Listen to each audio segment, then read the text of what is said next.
Paulus bab 22 ini sebenarnya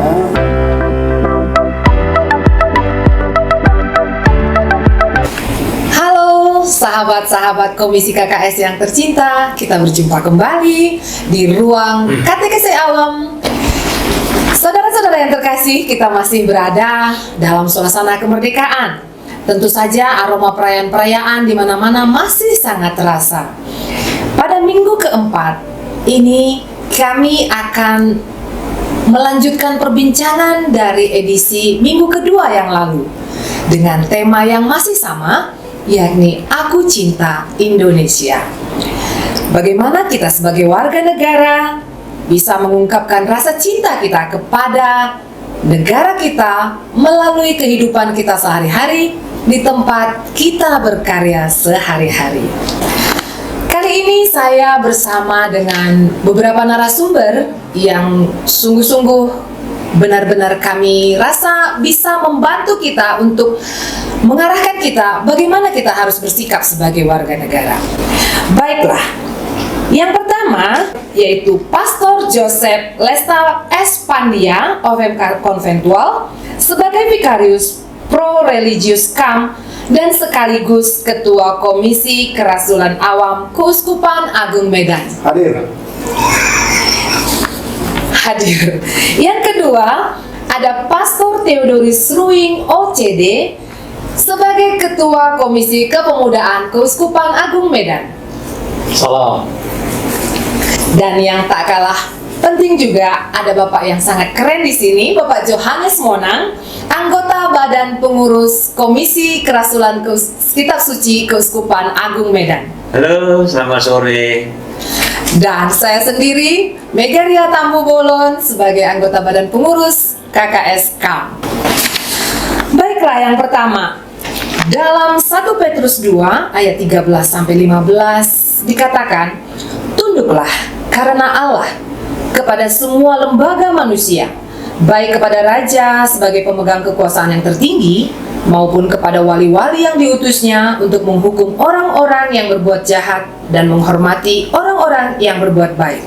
Sebab inilah kehendak Allah, yaitu supaya dengan berbuat baik kamu membungkam kepicikan orang-orang yang bodoh. Agak kejam rasanya bahasanya, ya kan? Agak tegas begitu. Bagaimana kita memahami atau menerapkan teks ini dalam konteks menjadi Indonesia atau kita sebagai warga negara di mana Indonesia ini sudah merdeka 80 tahun. Ya, boleh Pastor Pandia dulu. Nah, teks ini bagi saya ya mengajarkan kepada kita ketaatan, ya, ketaatan atau tunduk kepada lembaga pemerintahan, ya, itu. Jadi taat tunduk itu bagian dari iman. Nah, bagaimana kita ya taat tunduk kepada Allah melalui Gereja Katolik, ya kita beriman, itu bagian dari iman. Maka dalam memperingati 80 tahun kemerdekaan Indonesia, ya saya merenungkan bahwa kita sudah 80 tahun merdeka, ya dipanggil untuk ya mentaati dan tunduk pada lembaga pemerintahannya dengan semua program-program yang ada di situ. Ya kira-kira begitu ya saya mengerti teks ini. 1 Petrus 2 ayat 16 disampaikan, hiduplah sebagai orang merdeka dan bukan seperti mereka yang menyalahgunakan kemerdekaan itu untuk menyelubungi kejahatan-kejahatan mereka, tetapi hiduplah sebagai hamba Allah. Apa makna merdeka? Maksudnya di sini tadi kan tidak seperti orang-orang, hiduplah sebagai orang merdeka, tapi tidak menyalahgunakan kemerdekaan. Itu gimana? Pastor? Ya, saya duluan ya. Nah, ya. Ditambahi oleh Pastor dan Bapak. Nah, hiduplah sebagai orang merdeka. Dalam teks ini yang saya pahami, orang merdeka, kita merdeka artinya bebas untuk berbuat kebaikan. Nah itu, jadi Merdeka di sini, aku bebas untuk melakukan kebaikan. Ya. Jadi bukan bebas semau gue, enggak. Aku bebas untuk melakukan kebaikan. Dalam Sirak 10 ayat 1 sampai 2 dikatakan, pemerintah yang bijak mempertahankan ketertiban pada rakyatnya, dan pemerintahan orang arif adalah teratur. Seperti penguasa bangsa, demikian pun para pegawainya, dan seperti pemerintah kota, demikian pula semua penduduknya. Nah, pertanyaan saya, menurut para pastor dan bapak, apakah pemerintah kita sudah cukup bertindak arif dan bijak demi rakyat yang teratur sehingga menular dan bermanfaat kepada penduduk? Apakah terasa kepada para penduduk? Apa masukan yang tepat kalau kita bahas berdasarkan kitab suci? Silahkan, Pastor. Iya, jadi teks ini mau mengajak kita semua, entah apapun tugas kita kan, tapi terutama dalam konteks kemerdekaan ini pemerintahan kita kan. Nah, dikatakan di sini berusahalah bertindak bijak. Nah, jadi ini menurut teks ini. Jadi tidak ranah saya juga menilai pemerintahan mana ini kan ada nasional, tapi teks ini mengajak kita supaya pemerintahan selalu berusaha bertindak bijak dalam mengambil keputusan. Nah, jadi keputusan, ya, kebijaksanaan ini, bijak ini, kalau keputusan itu adil, nah, di situ dia. Adil artinya, ya, memberikan kepada orang apa yang menjadi haknya. Inilah adil. Keadilan menurut gereja kita bukan sama rata sama rasa. Oh, kalau kamu ini tidak. Nah, kalau kau kerja sekian tidak. Tapi menurut pandangan kita, gereja Katolik termasuk teks ini, keadilan artinya memberikan kepada orang apa yang menjadi haknya. Jadi proporsional. Jadi diajak, kita juga diajak supaya kita berusaha bertindak bijaksana dalam mengambil keputusan. Nah, kebijaksanaan ini menyangkut dalam mengambil keputusan yang adil. Lalu kedua, kebijaksanaan juga menyangkut tentang keteladanan hidup. Ini yang kurang di kita. Baik sebagai pengurus gereja, pastor, frater, bruder, suster, atau pemerintahan. Bagaimana kan? Kadang-kadang kita hanya bisa bicara orasi, tapi endingnya eksekusinya nol, gitu kan. Jadi dalam tapi kebijaksanaan juga dikatakan di sini kan keteladanan hidup yang integral. Ya, integral artinya jujur, konsisten memberikan kata dengan perbuatan, gitu kan. Nah, itu dia. Jadi jadi kebijaksanaan itu berhubungan dengan keputusan untuk itu tadi untuk keadilan, dan juga kita harus juga memberikan keteladanan hidup. Keteladanan hidup itu juga orang yang bijak itu tidak hanya pandai bicara, tetapi dinyatakan dalam perbuatan dan hidup. Gitu. Dalam Sirak 10 ayat 7 sampai 8 dikatakan, kecongkakan dibenci oleh Tuhan maupun manusia, dan bagi kedua-duanya kelaliman adalah salah. Pemerintah beralih dari bangsa yang satu kepada bangsa yang lain akibat kelaliman, kekerasan, dan uang. Bagaimana pengamatan para pastor dan bapak terhadap pemerintah kita seturut teks ini, dan apa kira-kira saran kita?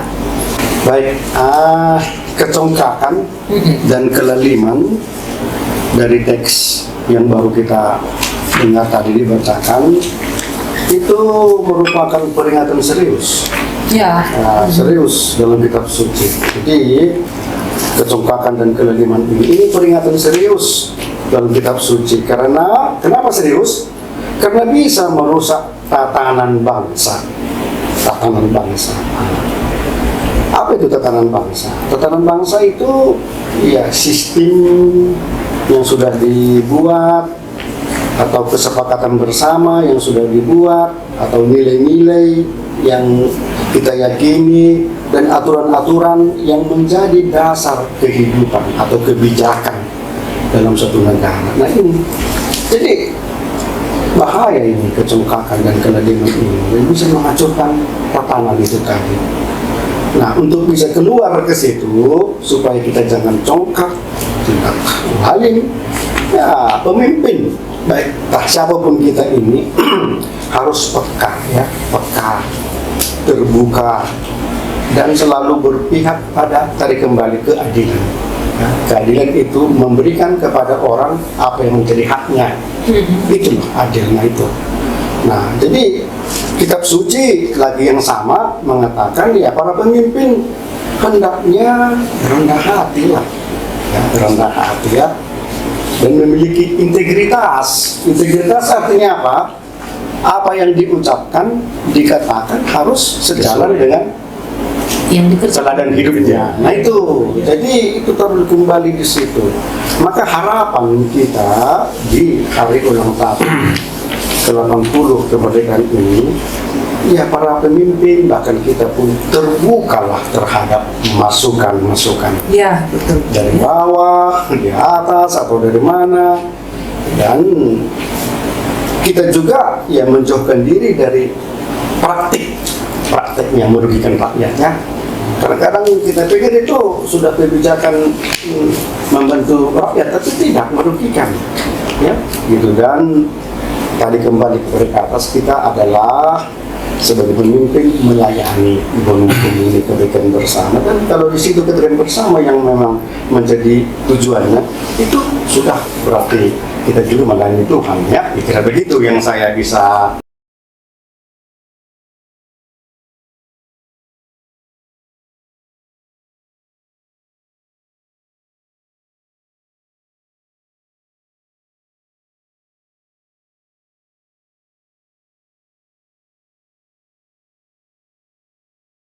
Sirak 10 ayat 3 mengatakan, Raja yang tidak terdidik membinasakan rakyatnya, tetapi sebuah kota sejahtera berkat kearifan para pembesarnya. Nah, dalam konteks Indonesia, pemimpin yang terdidik itu seperti apa sih menurut para pastor dan bapak ini? Apa peran kita untuk membantu pemimpin kita terdidik gitu? Coba Pastor Pandia. Baik, jadi menurut saya pemimpin kita secara akademik cerdas, Ya. cerdas. Ya, kita bisa melihat ya pemimpin ya di kabupaten, di provinsi, di negara kita ini semuanya ini dari dunia akademik cerdas. Tapi ya teks ini, kitab Bin Sirah ini mengatakan tidak terdidik.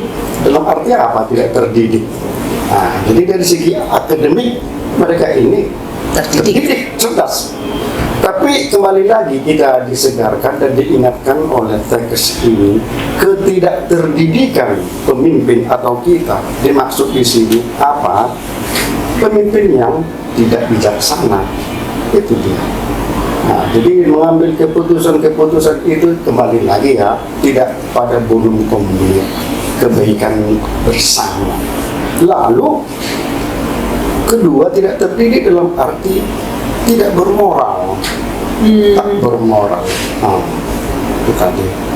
Artinya apa yang diorasikan, dikatakan tidak ditemukan dalam tingkah laku mereka. Ya. Nah ini merusak tatanan itu tadi kan. Ini jadi bagus. Nah, Ibu Mega membuat tema-tema ini kan, mengambil teks-teks kitab suci yang memang konteksnya memang pas ya, berhubungan dengan 80 tahun kemerdekaan merdeka itu kan. Nah itu dia. Jadi kemudian ya tidak terdidik dalam arti tidak berempati kepada masyarakat.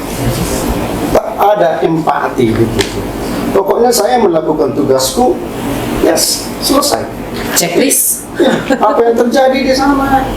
Ya udah, yang penting saya masuk kantor, pulang kantor. Nah, jadi itu dia. Kita harus dilihat juga kan. Kita berempati. Ya, apa yang saya lakukan ini, mungkin sama kantor juga kita tidak berempati. Sama kantornya. Oh, ini sudah gitu. Nah ini ini namanya tidak terdidik juga seperti itu. Kita harus berempati, ya. Nah, jadi dikatakan di situ mampu mendengar tadi kan. Kenapa bisa terjadi demo-demo terutama orang muda itu? Karena tidak ada kemampuan kita mendengar mereka. Jangan kita pikirkan dunia mereka sama dengan dunia kita, kan gitu kan. Apakah kebijakan kita atau pemerintah itu sudah update sesuai dengan kebutuhan masyarakat? Dan itu juga kita perlu juga mendengar. Lalu tidak terdidik juga tidak update, tidak belajar. Nah, jadi seperti sudah merasa enak di ini begitu kan. Dan selalu tadi kembali dikatakan mengambil keputusan yang adil. Adil itu ya, keputusan itu untuk kebaikan bersama. Itu, jadi ketidakterdidikan menurut Sini Raja tidak terdidik mengarah ke situ. Nah, sebelum pastor ya, itu tadi menarik ya, kita mendoakan. Sebenarnya dalam struktur ibadat kita, ya gereja kita memang mendoakan. Nah, setiap hari Minggu ataupun di lingkungan tetap ada. Dalam lingkungan ada. Pertama kepada pemimpin gereja, kan itu kan intinya. Kedua pemimpin negara dan bla bla. Lalu ketiga yang berkebutuhan. Nah, apa yang kita lihat butuhkan. Nah, lalu untuk kita yang hadir. Nah, sebenarnya kita orang Katolik mendoakan. Hanya doa kita belum mujarab mungkin. Atau yang mendoakan belum sungguh-sungguh. Mungkin hanya omong aja kan gitu. Teladan juga enggak. Kira-kira begitu ya. Jadi bukan berarti Katolik ya harus kita syukuri ya banggakan dengan liturginya, tapi memang kita situ. Empat itu tetap ada dimensi itu. Jadi kita doakan selalu pemerintahan ini. Mungkin tadi kan Pastor katakan belum terjawab kan. Mungkin saya barangkali kita yang mendoakan bukan orang benar, belum menjadi orang yang benar. Oke. Yesus dalam Matius 22 ayat 21 berkata, "Berikanlah kepada Kaisar apa yang wajib kamu berikan kepada Kaisar, dan kepada Allah apa yang wajib kamu berikan kepada Allah." Nah, Pastor dan Bapak, pengalaman Pastor ini, pengalaman Bapak juga, bagaimana tentang perwujudan ajaran Yesus ini sebagai bentuk cinta kepada Indonesia? Ini kalau bisa saya spesifikkan, ini agak-agak merembet ke pajak dan segala macam. Tapi kan begini loh ya Pastor, Bapak juga belakangan kan ada keluhan ya. Apa-apa naik sekarang, pajak dinaikin, gaji segitu-gitu aja. Oke, saya hanya mau itu bagaimana penjelasan atau pengalaman atau yang Pastor ketahui tentang ini. Berikanlah kepada Kaisar apa yang wajib diberikan kepada Kaisar, kepada Allah apa yang wajib diberikan kepada Allah, dan aplikasinya begitu. Baik, teks terakhir ini dari Matius ya. Saya kira bisa menyarikan semua diskusi kita kan. Iya, menyimpulkan semua diskusi kita. Artinya Yesus lewat Injil Matius ini mengajak kita untuk menunaikan kewajiban sebagai warga negara ya, dan sebagai umat beriman, menunaikan kewajiban kita ya. Nah, kita kan warga negara di dunia ini, bisa dikatakan begitu, dan warga negara yang akan datang di surga. Warga negara kerajaan. Nah itu, jadi kerajaan Allah. Nah, kita tunaikan itu, lakukan itu secara seimbang. Ini di sini dikatakan. Jangan tidak proporsional. Proporsional artinya ya seimbang kita lakukan itu ya. Nah di sini, jadi Yesus mengajak itu, wujudkanlah, lakukanlah kewajiban ini. Baik, jadi Injil Matius bab 22 ini sebenarnya berbicara tentang kewajiban kita yang harus seimbang ya kepada pemerintah dan kepada Allah.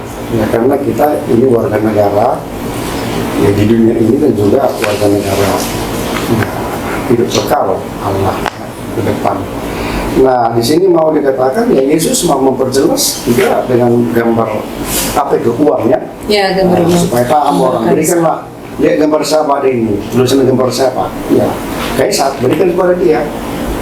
Jadi satu sisi lagi saya ya merenung bahwa memakai gambar itu ya kita juga bisa katakan kita ini gambar dari Allah, Imago Dei. Nah, Katekisme Katolik itu kalau tidak salah itu nomor 1000 sekian itu bahwa kita ini adalah Imago Dei, ciptaan dengan Allah. Ya berikanlah kepada sesama kita juga sesuai dengan dia adalah Imago Dei kan gitu. Itu jadi kalau kita berikan penghormatan atau kewajibannya atau menyapa, kita semua ini sama dengan yang dikatakan oleh Yesus tadi, gambar dan tulisan siapa di mata untuk kaisar, kita juga adalah gambar dari Allah. Maka kita harus hormat, hak asasi manusia harus ditegakkan dan lain sebagainya. Kira-kira begitu. Dan itu juga simbol dari kemerdekaan. Dan bentuk cinta kepada Indonesia. Karena kita melihat saudara kita ini adalah gambar Dan Allah. Allah kita berikanlah itu penghormatannya sedalam-dalamnya begitu ya. Kira-kira begitu ya. Jadi bukan berarti Katolik ya harus kita syukuri ya, banggakan dengan liturginya, tapi memang kita situ 4 itu tetap ada dimensi itu. Jadi kita doakan selalu pemerintahan ini.